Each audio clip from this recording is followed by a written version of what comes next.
It's midnight and you're tuning into Nightline with me, Muhammed, Ahmad, Hamdan. News making the headlines. Uplifting rural, impoverished urban areas a key federal priority, says Prime Minister.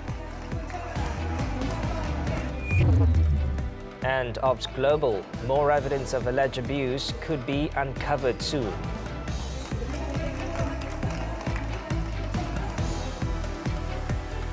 Good morning. The federal government is determined to uplift the dignity of all states, particularly those in rural, remote and urban poverty-stricken areas. Prime Minister Datuk Seri Anwar Ibrahim expressed confidence that this can be achieved through collaboration, dialogue and teamwork between federal and state leaders, including those from Sabah and Sarawak. While acknowledging that every state faces its own challenges, Anwar stressed that the voices of all people from all corners of the nation must be heard to ensure their needs are met. Tidak ada negeri yang tidak bermasalah. Tapi seperti saya sebut, di Majlis Perdana Menteri bersama saya, Menteri dalam Jemaah Menteri, tak pernah kita putuskan bahawa kalau mau Malaysia ini berjaya, siapa sahaja jadi Perdana Menteri, siapa sahaja jadi Menteri, siapa sahaja jadi pemimpin, dia mesti memimpin seluruh rakyat dan bangsa Malaysia. Anwar said this in his speech at the national level 61st Malaysia Day celebration at Padang Merdeka in Kota Kinabalu, Sabah on Monday night. Over 40,000 people from all walks of life attended the event to witness the Grand Malaysia Day celebration, braving heavy rain to show their love for the country. Also present were Yang di-Pertua Negeri Tun Johor Mahiruddin, who officiated the event, as well as Chief Minister Datuk Seri Haji G. Noor and Sarawak Premier Tan Sri Abang Johari Tun Openg. During the ceremony, Anwar, Haji G and Abang Johari also signed the 2024 Malaysia Day special book before joining Tun Johor to cut a Malaysia Day cake. Those in attendance were also entertained with dances, performances by local artists and treated to a spectacular fireworks display. And earlier, the Yang di-Pertuan Agong Sultan Ibrahim and Raja Permaisuri Agong Raja Zari Sofia graced the 2024 national level Maulidur Rasul celebration in Putrajaya on Monday. This year's celebration was participated by 6,000 people, representing 131 contingents from ministries, statutory bodies and private agencies. The King and Queen arrived at the Putrajaya International Convention Centre PICC at 9:30 a.m. and were greeted by the Prime Minister, Datuk Seri Anwar Ibrahim, and his wife, Datuk Seri Dr. Wan Azizah Wan Ismail. Also present was Minister in the Prime Minister's Department for Religious Affairs, Datuk Dr. Muhammad Naim Mokhtar, along with other top officials from the civil service. The theme of the event this year, Al-Falah Pemacu Malaysia Madani, reflects the essence of Prophet Muhammad's teachings, which is crucial in leading the Muslim community in the country towards true success, both in this world and the hereafter.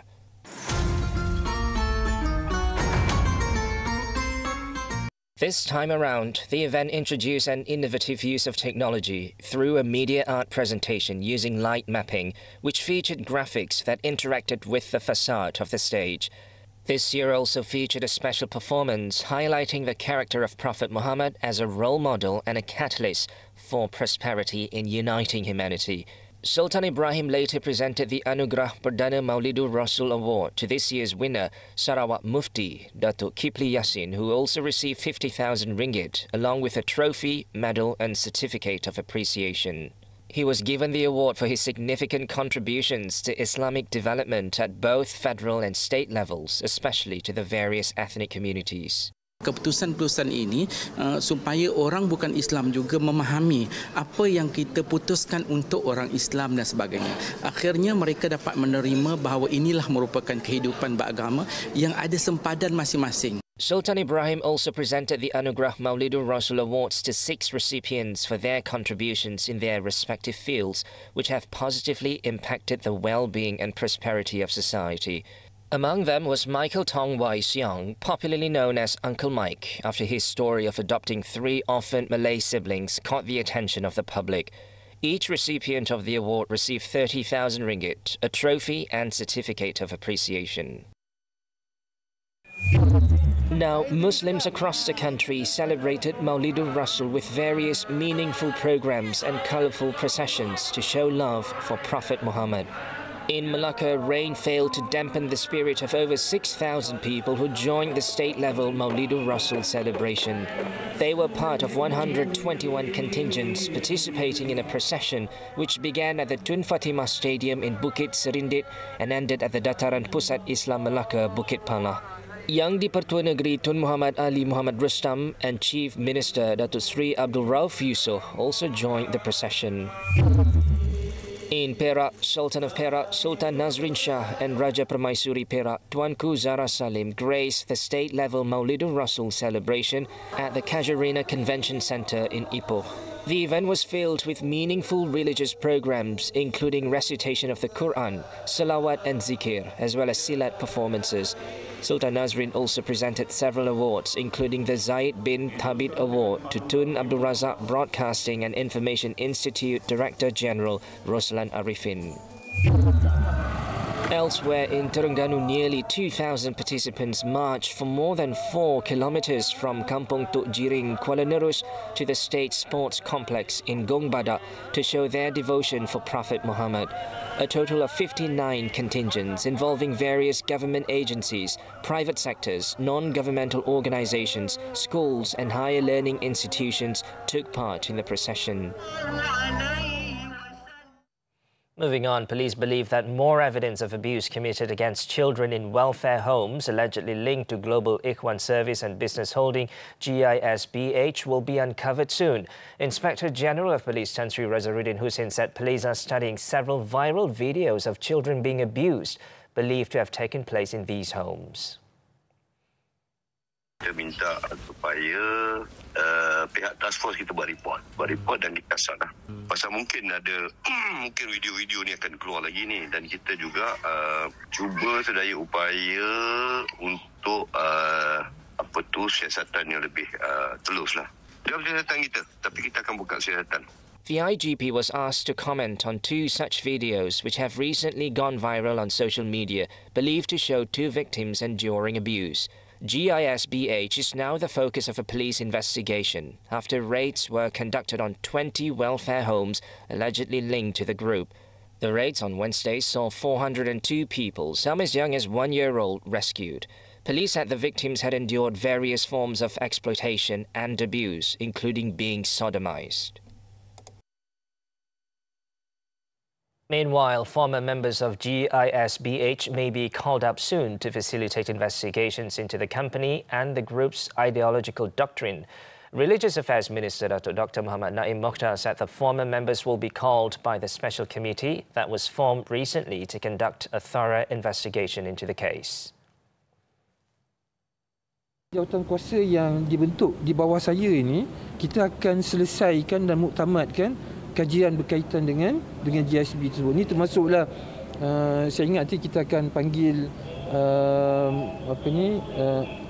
bekas-bekas pengikut GISB ini untuk kita dapatkan maklumat yang sebenar. The religious minister also said that a paper would be brought to the National Council of Islamic Religious Affairs to determine whether GISBH is a religiously deviant organisation. The matter would also be referred to the Malaysian Islamic Development Department, JAKIM, to address issues concerning faith. On another matter, the report on the proposal for mandatory halal certification is nearing completion and is set to be presented to the Cabinet this Wednesday. According to Muhammad Naim, a draft proposal to make halal certification mandatory for all food premises has also been prepared and will be presented at the upcoming Cabinet meeting. Saya ingat area yang kita akan cover berkaitan dengan cadanganlah untuk mewajibkan persediaan halal. Sebab yang tu dia akan melalui proses yang agak panjang jugalah, sebab saya sebut dalam konteks sebab kita punya dasar sekarang persediaan halal tu adalah secara sukarela. Jadi kita nak tengoklah. He said this to the media during the national level Maulidul Rasul celebration in Putrajaya. Muhammad Naim added that if the initial proposal requires further discussion, JAKIM will engage with all relevant stakeholders, and if the Cabinet approves the proposal, a comprehensive study will follow, including seeking the views of the Malay rulers as the issue pertains to religion. He further clarified that input from various associations, restaurant operators and other stakeholders will also be considered. The national identity of Malaysians is a dynamic and distinctive blend of cultures and backgrounds shaped by the diverse ethnic groups that make up the nation. However, Malaysians are facing modern-day challenges that may erode this unique aspect, highlighting the need to protect their national identity. Nightline's Muhammad Nadir Azfar has the report. The growing influence of social media and the impact of globalization are the two main issues which threatens to undermine Malaysians' spirit of nationalism and patriotism. However, these two factors can also be the driving force in reinforcing the people's unity and national identity. For content creator Chin Pui Ting, or better known online as Dead Putz, she views social media platforms as a vital tool that can enhance the spirit of patriotism and national pride among Malaysians. I think that social media is a very powerful tool right now because everyone is using it, like from little kids watching Instagram reels to even adults, my grandparents, a lot of datuk nenek out there, they're also scrolling. I think that more Malaysians should post about Malaysia Day, Merdeka, patriotic stuff to promote this so more people can see it. Chin said she was also inspired by posts related to the cultures of other countries, which led to her wanting to showcase Malaysia's own cultures to the world.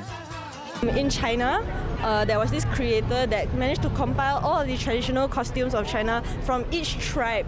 For us it's states, right? From each tribe, so there were more than 50 or like 60 costumes in one video, and I felt so inspired. So I thought to myself, I think we also have something like that, right? Like historically, if we look back, each state has, like their own kerajaan, right? So some of those kerajaan actually have very significant traditional outfits.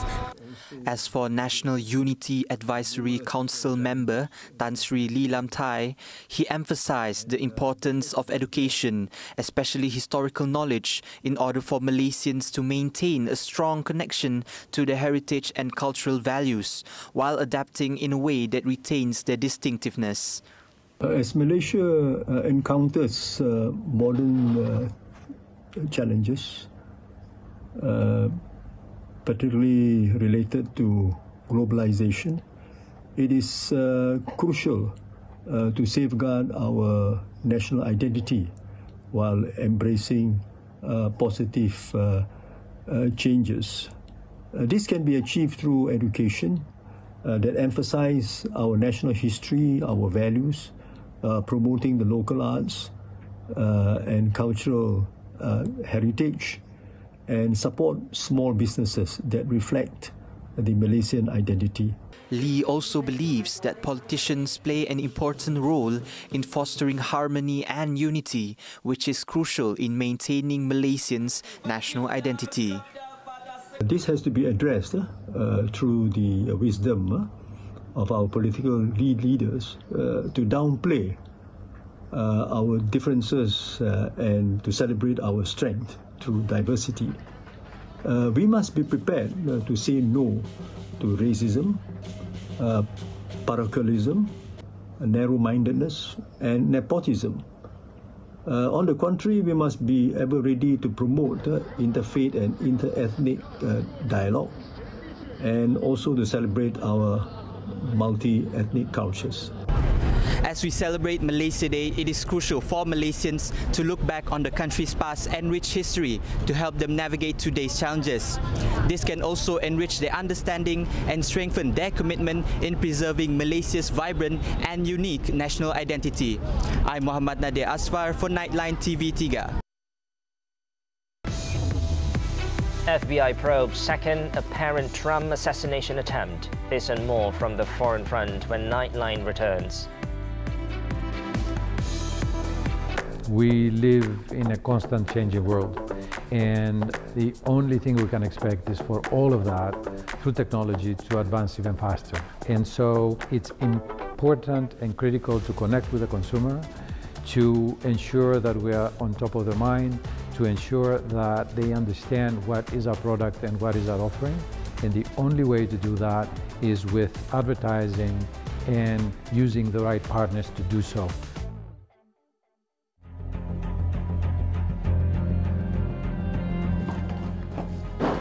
Kes ni memang kejam sebenarnya.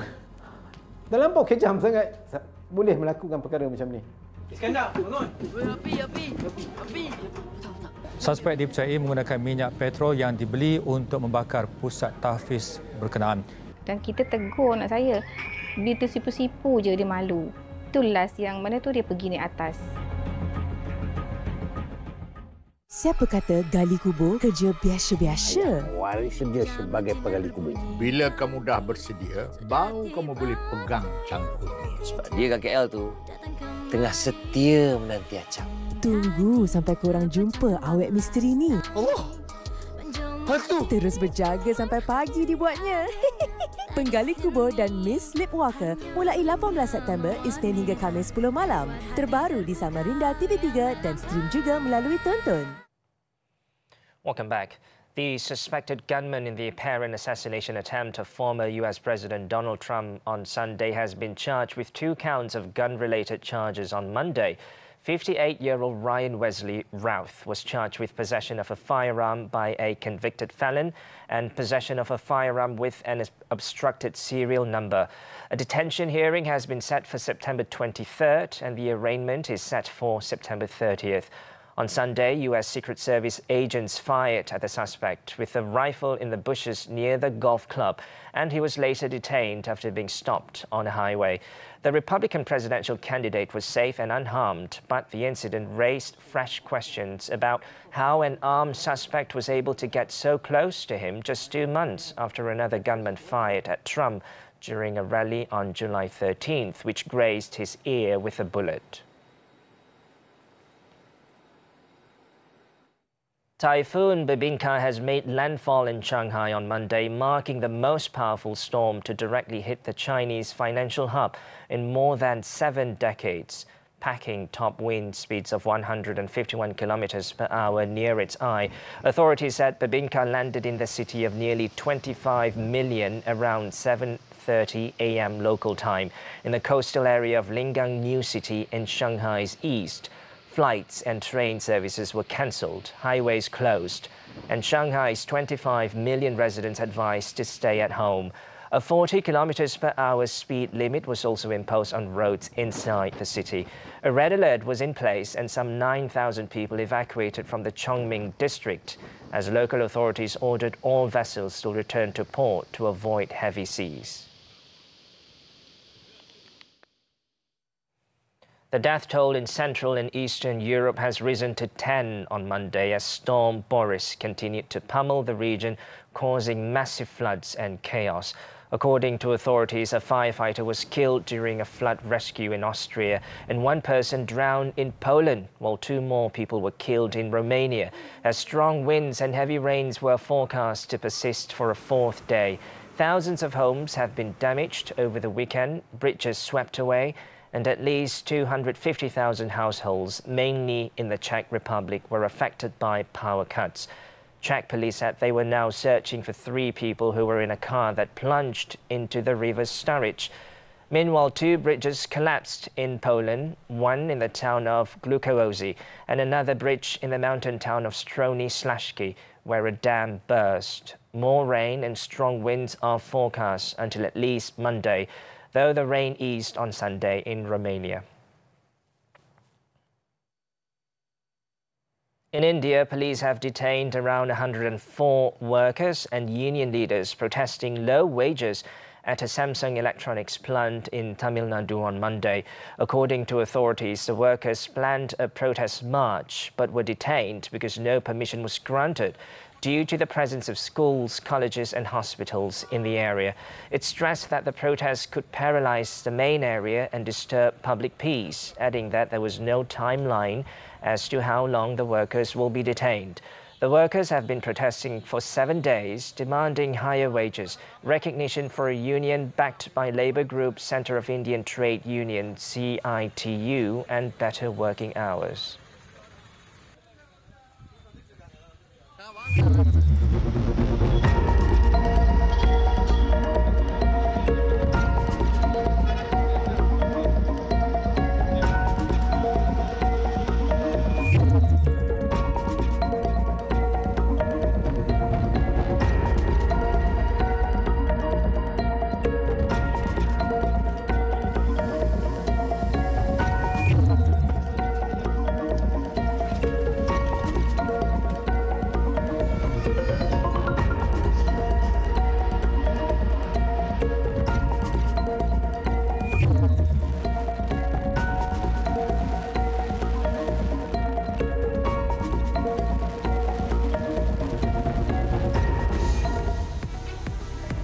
Speedy Tigers finished 6th after loss to Japan. Sports when we come back.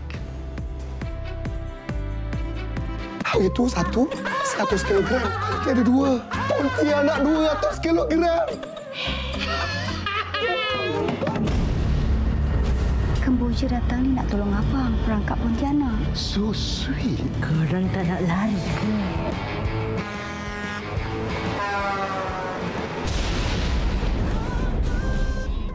Kau dah fikir habis-habisan ke?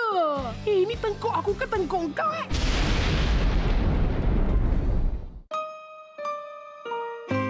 Cak tak boleh hidup tanpa Fifi. Cak kena ingat tau. Dia satu-satunya peninggalan Firdaus. Nak you balik. Jangan pun. Aku dah ada pilihan aku sendiri. Tapi kalau kau kahwin dengan Kapten Adib, Kimi nak letak mana Adib, reject. Emergency. Sekarang ada hilang separuh nyawa. Hai Cinta, dengarkanlah. Mulai 17 September, setiap Isnin hingga Jumaat 7 malam. Terbaru di Akasia TV3. Bam! Kerja! Kita dah tahu dah kau siapa sebenarnya. Tahu suami saya. Kau penyondol. Mana ada penyondol muka macam ni? Bos awak ni dah berpunya belum? Padu. Jim. Siapakah nama kau? Tadi dah cakap kan, Hidayat? Ingin sangat jadi polis. Saya nak tanya, Saman ada diskaun tak? Hello, apa-apa boleh saya bantu?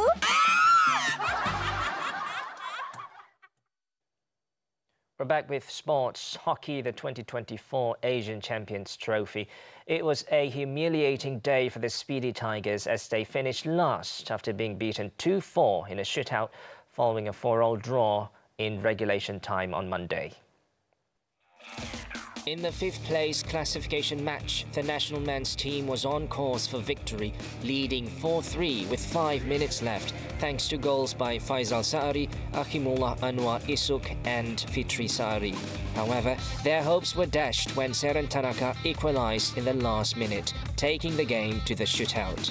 In the shootout, Faisal and Nur Shafiq Sumantri converted for the Speedy Tigers, but Kosei Kawabe, Kazumasa Matsumoto, Tanaka and Ken Nagayoshi were flawless, securing the 4-2 win for Japan. This marked Malaysia's worst ever performance in the tournament since it began in Orders China in 2011. And on to golf, the 2024 Pro-Core Championship. Patton Kazaya had his most uneven round of the tournament on Sunday, but it was more than enough for him to secure his first PGA victory of the season and first win in 6 years.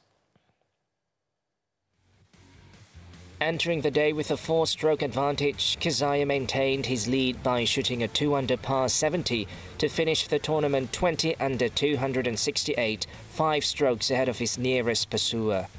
David Lipsky provided Kazaya's biggest competition, shooting a 1-under 71 to finish in 2nd place with a 15 under 273. Patrick Fishburn, in his first year on the tour, finished alone in 3rd at 14 under after a final round of 71. With this result, 38-year-old Kazaya ended a long drought after winning his 2 PGA Tour titles in Mexico and Hawaii in 2017 and 2018, respectively. The victory also earned him about $1.08 million. Still on golf, the 2024 Irish Open, Rasmus Højgaard became the second straight Dane to win the title as he claimed his 5th DP World Tour title, handing Rory McIlroy another dose of disappointment on Sunday. Entering the final round, 3 shots behind McIlroy, 23-year-old Højgaard put together a stunning charge, birdieing his last 3 holes for a 6 under 65 to finish 9 under 275 to claim the crown. Meanwhile, McIlroy's hope of winning on home soil was dashed after he only carded 2 under 69 in the last round to finish 8 under 276, marking another tough end to his career. Matteo Manassero of Italy, who started the final round 1 shot behind McIlroy, birdied the 18th for a 69 to finish alone in 3rd.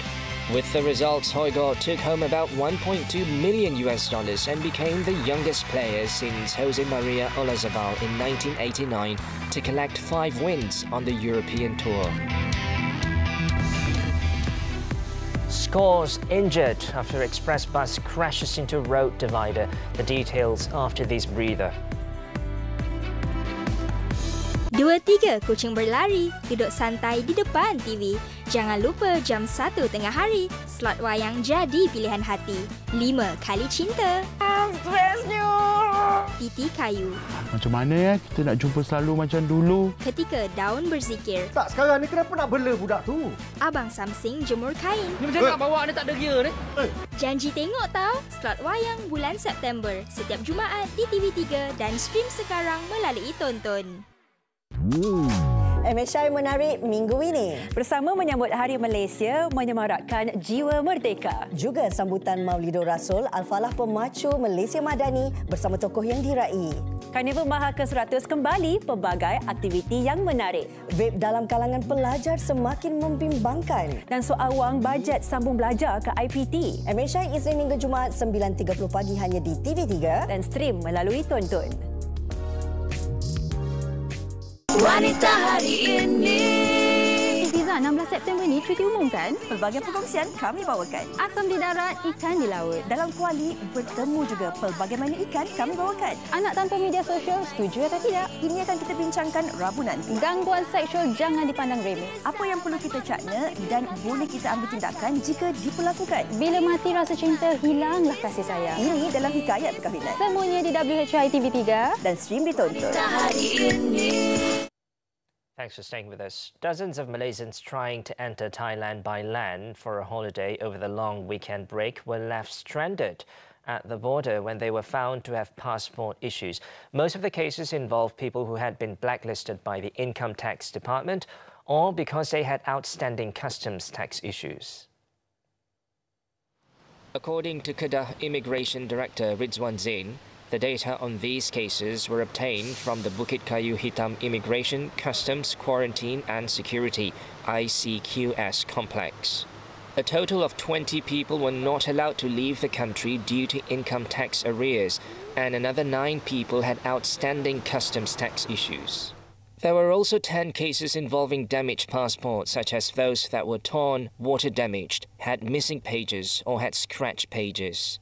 Following the recent incident, and to avoid last-minute stress and disappointment, all Malaysians have been advised to check their travel status online at the Immigration's Travel Check System portal before making any plans to travel overseas. They only need to enter their MyCard number in the portal to know whether or not they are on the travel restriction list. And lastly, 4 people sustained severe injuries after a double-decker express bus crashed into a divider at kilometre 273 of the North-South Expressway near Gunung Lang in Perak.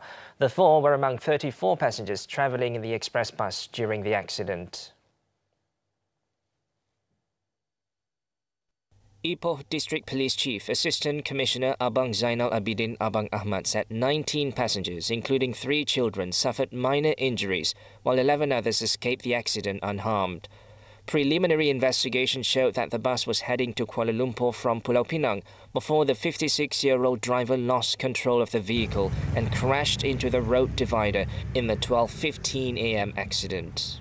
It is understood that those who sustained serious injuries were trapped in the vehicle following the crash. All injured passengers were sent to the Raja Permaisuri Bainon Hospital for treatment. Abang Zainal also said no arrests were made since the bus driver tested negative for drugs. The case is being investigated under Section 43(1) of the Road Transport Act for careless and inconsiderate driving.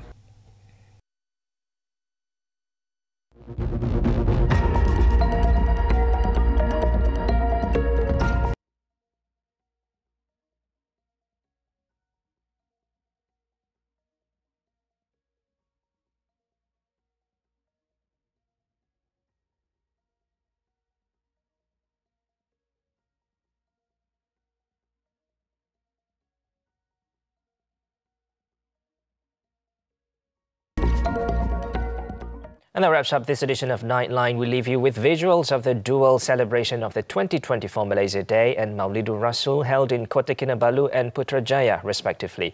You've been with me, Muhammed and Hamdan, for the past half an hour. Thanks for watching and stay safe.